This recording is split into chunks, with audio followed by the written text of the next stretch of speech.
그 예수님의 사역의 현장에는 12명의 핵심 그 멤버 제자들 말고도 많은 제자들이 있었죠. 그리고 또 많은 사람들이 예수님의 제자가 되고 싶어 했지만 그 모두가 다 예수님의 제자가 될 수는 없었습니다.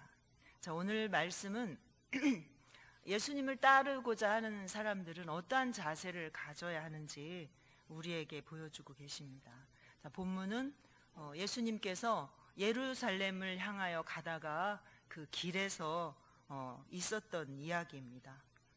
예수님의 사역이 많은 부분 길에서 있었던 것을 우리가 알 수가 있죠. 거지 바디메오가 길에 지나가는 예수님을 향해서 다윗의 자손 예수여 나를 불쌍히 여기소서 하고 볼 수 없었던 눈을 고쳤죠. 그리고 나인성 과부의 아들 죽어서 장사 지내는 상여 나가는 그 길에서 어머니가 그 하나밖에 없는 아들을 잃고 그 상여를 따라가면서 애절하게 우는 그 모습 보시고 예수님께서 민망히 여기셔서 그 아들을 또 살리셨죠. 또 어떤 사람이 있었어요? 12중 긴장했나 봐. 12중이란 말은 없죠. 12회를 혈루증으로 앓던 그 여인이 너무나 고통스럽게 12회 동안 고생하다가 예수님 지나가실 때 예수님 뒤로 가서 옷자락만 만져도 낫겠다는 믿음으로 예수님 옷자락을 만졌을 때 또 혈루 근원이 마르고 고침받고 구원받는 역사가 일어났죠. 10명의 문둥 나병 환자도 또 길에서 예수님을 만나서 구원받게 되었죠. 예수님의 사역이 많은 부분이 이렇게 길에서 일어났던 것을 볼 수가 있습니다. 자, 우리는 주님을 따라서 지금 이 길을 걸어가고 있습니다. 이 길을 우리가 어떤 자세로 걸어가야 할 것인지 오늘 본문에 나오는 세 사람의 이야기를 통해서 우리가 한번 교훈을 얻고자 합니다. 첫 번째 사람이 누구냐면 길 가실 때에 어떤 사람이 여짜오되 어디로 가시든지 나는 따르리이다 이렇게 말해요. 그런데 마태복음의 8장 19절에 보면 이 사람이 누구냐면 서기관이다 이렇게 나와요. 서기관. 어디로 가시든지 저는 주님을 따르겠습니다 라고 말하는데 예수님의 대답이 뭐라고 하시나요? 우리 한번 58절 읽어볼까요? 예수께서 이르시되 여우도 굴이 있고 공중의 새도 집이 있으되 인자는 머리 둘 곳이 없도다 하시고 아멘. 자, 예수님께서 네가 내 제자가 되려면 네가 나를 따라오려면 안정된 생활을 포기해야 된다 이렇게 말씀하시는 것이죠. 안정된 생활을 포기할 각오가 되어 있어야 된다라는 거죠. 자, 예수님을 따라가겠다고 하는 이 예수님의 이 서기관을 향해서 왜 이렇게 말씀을 하실까요? 여우나 새 같은 하찮은 짐승도 저녁이 되면은 다 들어갈 자리가 있는데 제 집을 찾아서 다 자기 몸을 눕히는데 나는 하룻밤 유숙할 곳도 없고 아무런 기약도 없고 어떤 거처도 없는 매일매일이 피곤한 삶인 것을 그렇게 말씀하고 계시는 거죠. 그런데 네가 나를 따라온다면 네가 이런 아무 보장도 없는 그 나의 삶을 따라서 네가 올 수 있겠느냐, 네가 모든 거 다 포기하고 이렇게 나를 따라올 수 있겠느냐라고 그렇게 예수님께서 물으시고 계시는 것입니다. 실제로 예수님의 삶은 매일매일의 삶이 그런 삶이었죠. 예수님을 따르는 것 때문에 불이익을 당하고 또 손해를 보고 우리가 직장에서 어떤 승진에 이 차질이 생기고 또 이런 모든 것들을 내가 가지고 있는 어떠한 그동안 누리고 있었던 모든 것들을 다 포기하고 내려놓고 해야 된다면 과연 얼마나 많은 사람들이 이렇게 예수님을 따르는 삶을 살 수 있을까요? 주님의 나라를 위해서 네가 다 포기하고 나만을 따를 수 있겠느냐라고 예수님이 그렇게 말씀을 하시는 것입니다. 우리 지난주 오후 예배에 장하진 목사님 말씀 다 들으셨잖아요.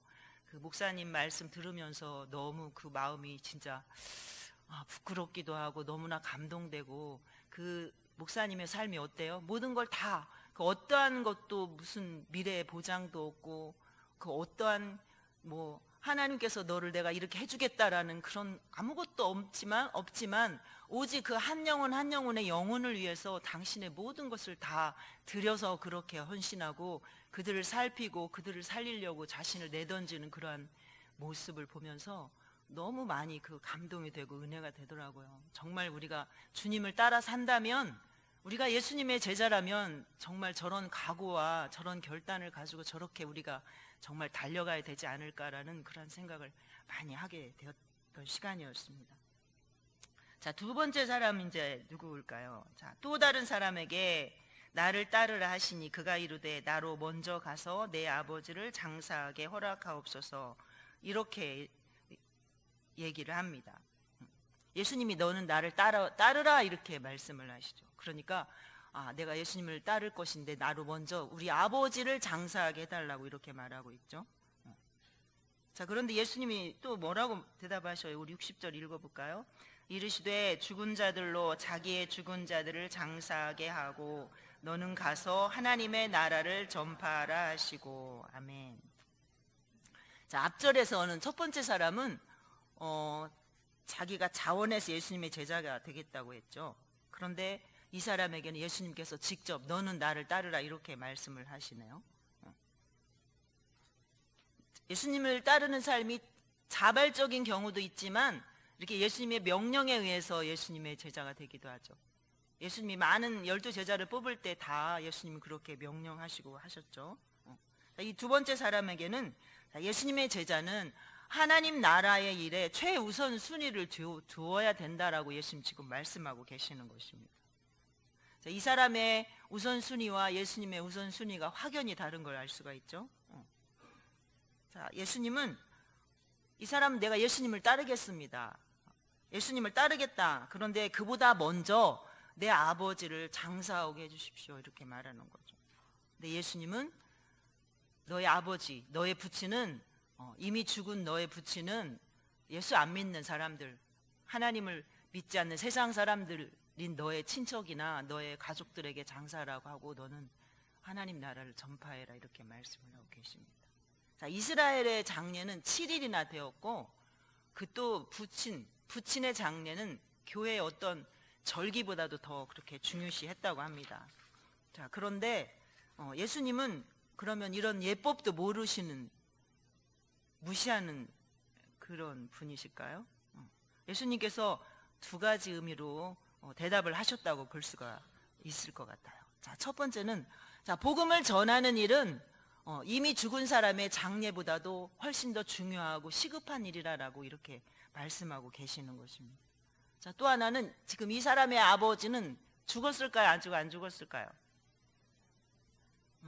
이 사람의 아버지는 아직 죽은 사람이 아니에요. 아버지가 죽었는데 돌아다니는 사람은 없잖아요. 그죠? 그런데 우리 아버지가 돌아가실 때까지는 내가 아버지를 봉양하다가, 우리 아버지가 연로하시니까 우리 아버지를 봉양하다가 아버지 내가 장례까지 마치고 나면 주님을 따르겠습니다. 내가 주님을 안 따른다는 것이 아니라 아직은 아니라는 거죠. 우리 아버지 모시는 일이 더 우선이라고 이렇게 생각하고 아마도 예수님께서 이렇게 대답을 하셨을 것입니다. 그러니까 예수님의 제자는 예수님을 따라 살려면 세상의 일보다도 하나님의 일을 더 먼저 우선순위로 여겨야 된다라고 예수님 말씀하고 계시는 거죠. 자, 우선순위를 둔다는 것은 또 그것을 가장 중요하고 시급한 일로 여긴다는 것이죠. 자, 사람은 누구나 자기가 다 중요하게 여기는 자리에 먼저 시간을 내죠. 그죠? 오늘도 주일에 교회 예배에 못 나오신 분들 분명히 있습니다. 연락해보면 다 어디를 갔다, 여행에 갔다 왔다든가 또 결혼식에 갔다 왔다든가 시댁에 무슨 일이 있어서 갔다든가 막 이렇게 얘기를 이제 많이 이야기를 하죠. 내가 여기 예배 드리는 자리보다 거기가 더 중요하다고 생각하면 거기로 우리가 시간을 내는 거죠. 근데 예수님께서 나를 따르라고 말씀하신 이 사람은 사실은 예수님의 제자 중에 한 사람이에요. 마태복음 8장 21절에 보면 이 사람이 예수님의 제자라고 나와요. 제자 중 한 사람이 이렇게. 근데 지금 현재 예수님의 제자인데 예수님께서 너는 나를 따르라고 왜 이렇게 말씀하셨을까요? 이 사람은 아직 예수님을 따르고 있긴 하지만 아직은 예수님의 제자로서 준비가 되어 있지 않았던 것이죠. 사실은 예수님의 12 제자들이 다 그렇게 그랬어요. 다 제대로 준비가 되었지 못하죠. 그래서 이 앞에 보면 9장 이 앞에 보면요, 그 예수님께서 길 가실 때의 제자들이 서로 자기가 누가 크다 하는, 어디 나와, 46절이요. 46절 한번 볼까요? 46절에 제자 중에서 누가 크냐 하는 변론이 일어나니 예수께서 그 마음에 변론하는 것을 아시고 어린아이 하나를 데려다가 자기 곁에 세우시고 그들에게 이르시되 누구든지 내 이름으로 이런 어린아이를 영접하면 곧 나를 영접하며 또 누구든지 나를 영접하면 곧 나를 보내신 이를 영접함이라. 너희 모든 사람 중에 가장 작은 그가 큰 자니라. 예수님이 이렇게 말씀해요. 바로 여기 같은 9장이거든요. 예수님의 제자들은 아직까지도 이렇게 다 준비되지 못한 상태인 것을 우리가 알 수 있어요. 그러니까 예수님은 이 사람에게만 그렇게 말씀하신 것이 아니라 예수님을 따르고 있는 모든 제자들에게 이렇게 말씀하셨다고도 할 수가 있는 것이죠.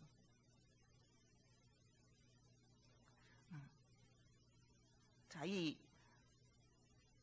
세 번째 사람은 어떤 사람일까요? 자, 세 번째 사람 한번 볼까요? 자, 세 번째 61절. 자, 또 다른 사람이 이르되 주여 내가 주를 따르겠나이다마는 나로 먼저 내 가족을 작별하게 하소서. 이렇게 말하죠. 예수님 대답을 한번 같이 읽어볼까요? 예수께서 이르시되 손에 쟁기를 잡고 뒤를 돌아보는 자는 하나님의 나라에 합당하지 아니하니라. 아멘. 자, 예수님의 제자들이 아직 예수님을 따르고자 하는 준비가 되지 않았고 아직 하나님 나라에 대한 그 가치를 제대로 잘 모르고 있는 거죠. 자, 그런데 오늘 이 세 번째 사람은 자기가 또 자원해서 내가 주를 따르겠나이다마는 이렇게 이야기를 하고 있습니다. 가족과 작별하게 허락하소서. 자, 우리가 어떤 예수님께서 네가 손에 쟁기를 잡았다면 뒤돌아보지 말아라. 뒤돌아보면 하나님 나라에 합당하지 않다. 이렇게 말씀하셔요.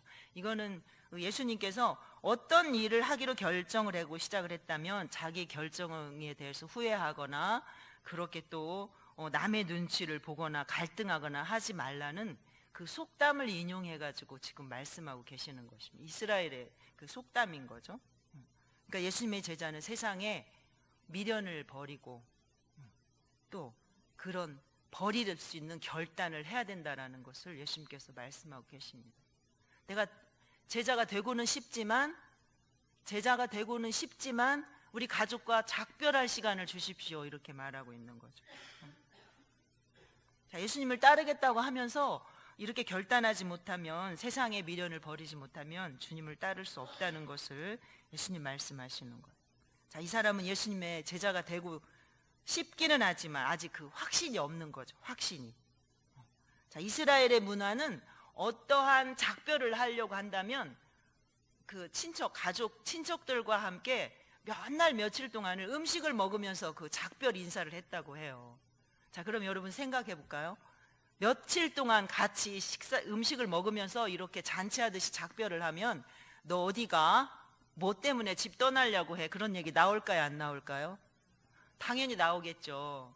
그러면 사실대로 말해야 되잖아요. 내가 예수님을 따라가려고, 예수님이라고 하는 분, 아직 예수님이 어떤 분인지, 예수님이 무슨 일을 하는지 모르는 사람들이 많잖아요. 지금 예수님에 대해서 비난하고 죽이려고 하고 막 이런 그 분위기가 그러는데, 예수님을 제자가 되려고 내가 간다고 하면 어떠한 비전도 없고 장래 보장도 없는 예수님을 따라간다고 할 때 말리지 않겠습니까? 거기를 따라가면 너 앞으로 어떻게 하려고, 어떻게 살려고 그래? 가족은 누가 어떻게 책임질 거야? 이런 얘기 나오지 않겠어요? 그러면 지체되기도 하지만 못 갈 수도 있는 거죠. 예수님께서는 이걸 아시는 거죠. 자, 우리를 한번 놓고 볼 때도 그렇지 않겠어요?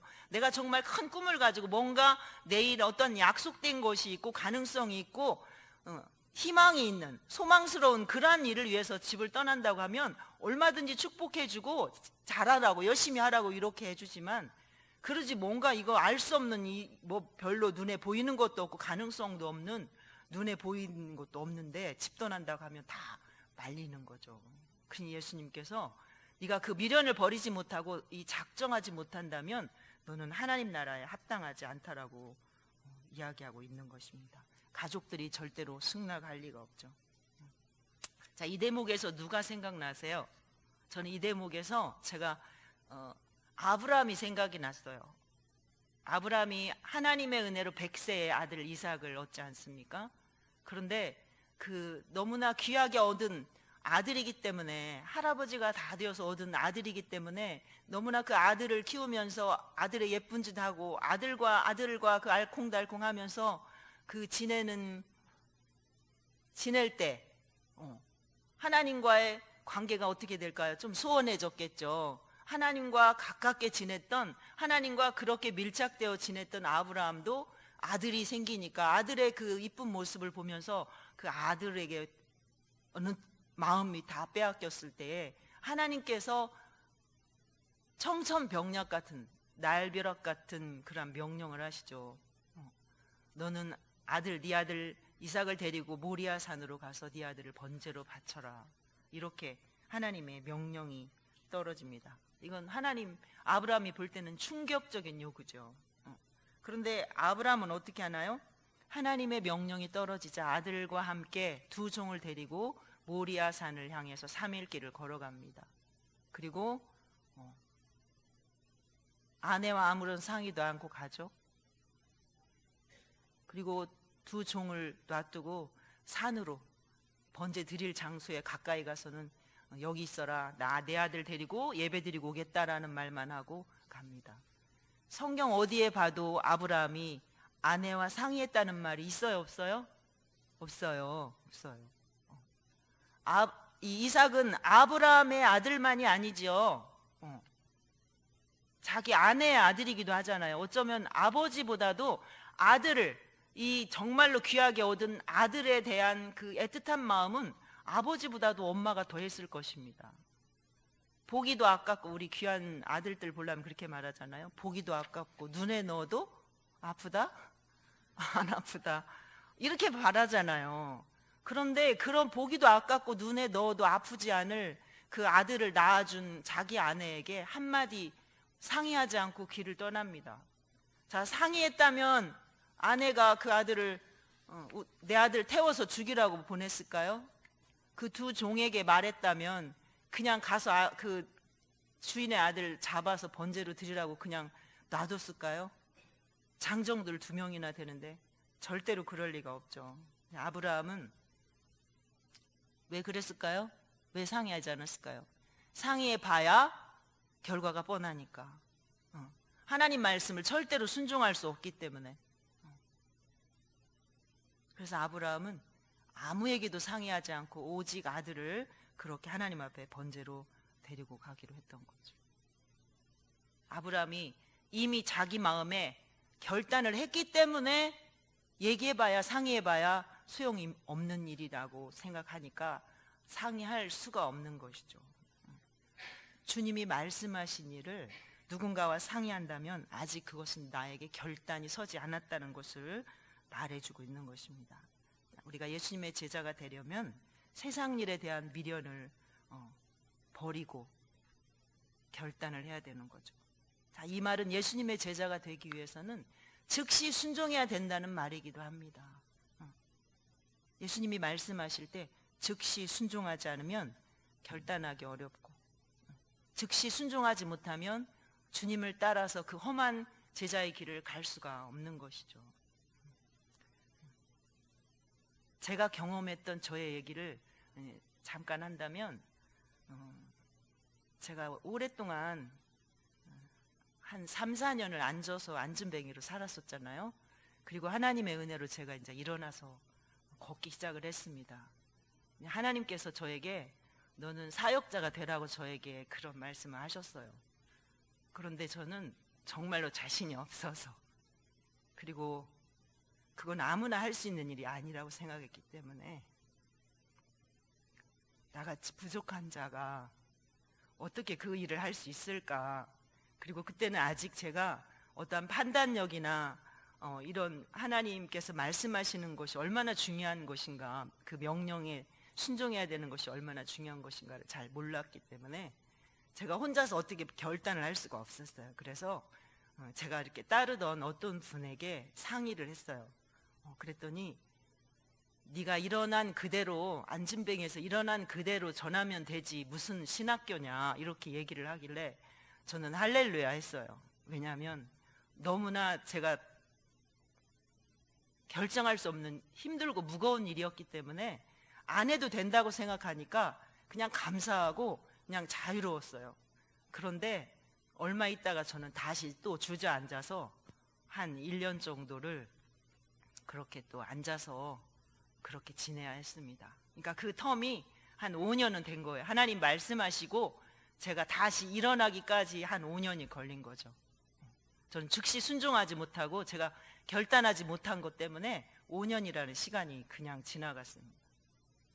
제가 그때 정말로 하나님의 말씀하신 것에 그냥 즉시 순종했다면 제가 좀 더 일찍 사역을 시작하고 좀 더 이렇게 힘있게 좀 더 열심히 더 하지 않았을까라는 생각도 이제 드는 거죠. 하나님이 말씀하셨는데 누구랑 사람하고 상의하면 그게 될 일이겠습니까? 주님이 말씀하시면 즉시 순종하는 것이 정말로 필요한 것이죠. 주님이 말씀하셨는데 힘없는 사람하고 상의를 한 거죠. 저는 아브라함도 이렇게 즉시 순종할 수 있었던 것은 주님이 말씀하셨기 때문에 아내와 상의해봐야 주님 생각을 따라갈 수 없잖아요. 주님이 말씀하셨는데. 우린 그럴 때 너무 많아요. 주님의 명령 앞에 즉시 순종하면, 사지 않으면 우리가 주님을 따라서 그렇게 살 수 없는 것이죠. 자, 예수님은 당신을 따라가겠다고 말하는 사람들에게 왜 이렇게 단호하게 말씀하셨을까요? 저는 예수님께서 말씀하신 거, 하나님께서 말씀하신 거 즉시 순종하지 못한 것 때문에 5년이라는 시간을 허비했고, 그리고 또 제가 하지 않을 고생도 더 많이 했던 것이죠.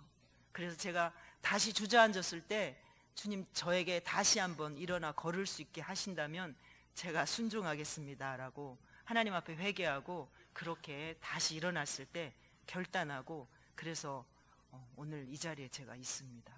여러분, 저처럼 그렇게 시행착오 하지 마시고 주님이 말씀하셨는데 누군가와 상의하는, 그러느라고 시간을 보내고 허비하고 이런 어리석음을 범하지 않았으면 좋겠습니다.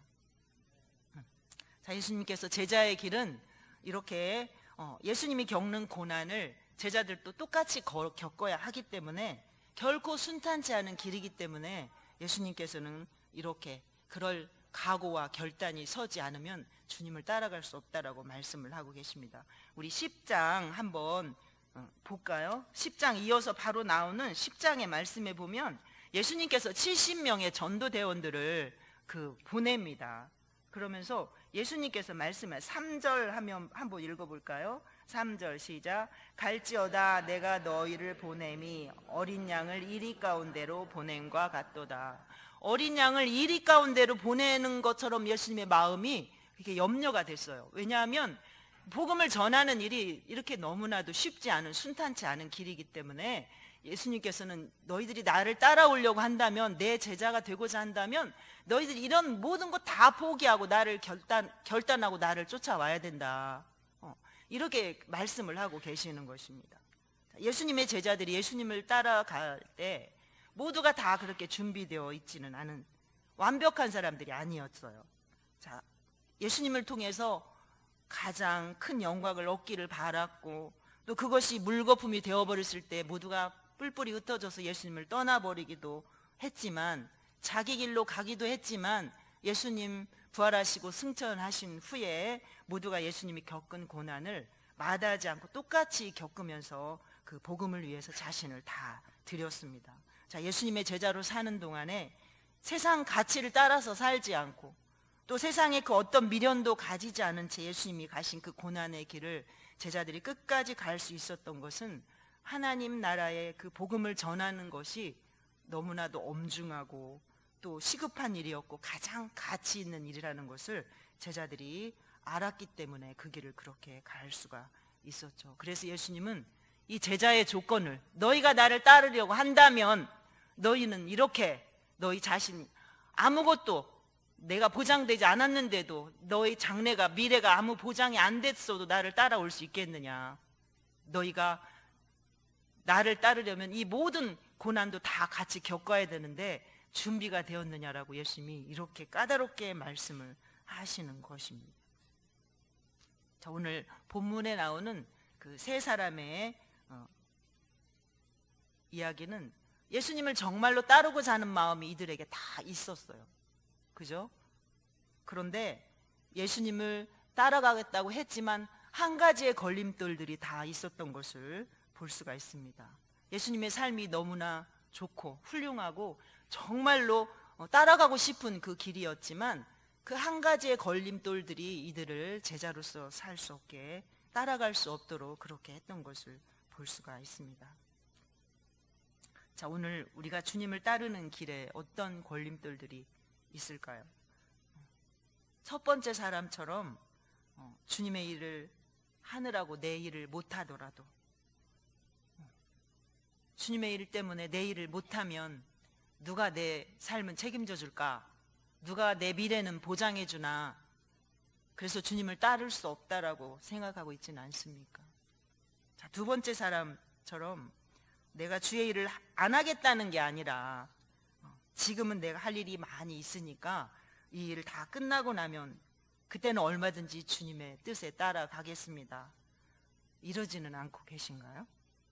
아니면 세 번째 사람이 그런 것처럼 나 혼자서는 확신이 서지 않으니 내 가족들과 내가 정말로 의논할 수 있는 누군가와 의논해보고 또 기도해보고 그리고 나서 결정하겠다고 시간을 보내고 계시진 않으신지요?